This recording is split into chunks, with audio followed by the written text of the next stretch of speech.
Peligrosong pagsabit sa jeep ng ilang namamalimos, ikinababahala ng ilang jeepney drivers at pasahero.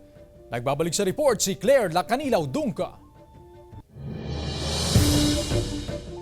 Hindi maiwasang mabahala ng ilang jeepney driver at pasahero sa ginagawang pagsabit ng ilang namamalimos sa ilang pangunahing kalsada sa Dagupan City, gaya ng downtown area at bahagi ng Rizal Street. Lubha raw itong delikado, lalo na sa mga kabataang humihingi ng limos. Sitahin lang po para hindi po sila madisgrasya. Pag may mangyari sa kanila, sagutin ng driver. Istorbo lang yun, ang lakalakas naman ng katawan nila. Ba't sila nagpapalimos dapat?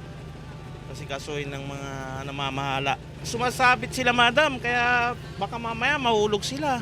Kaya nag-aalala talaga.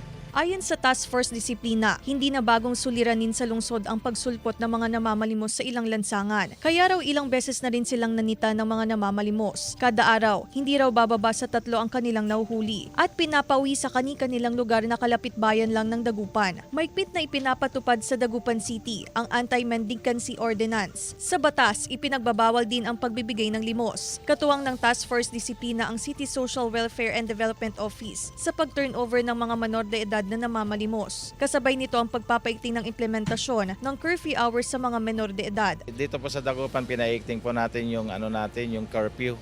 Mayroon na po tayong curfew na ang alas 10 ng gabi hanggang 4 AM ng umaga. Nakikipag-ugnayan na rin ng Dagupan City LGU sa mga karatig lugar kung saan nagmumula ang mga namamalimos para maghanap ng permanenteng solusyon laban sa panlilimos. Kasama si Henry Duminsil, Claire Lacanilaw Dungca, One North Central Luzon.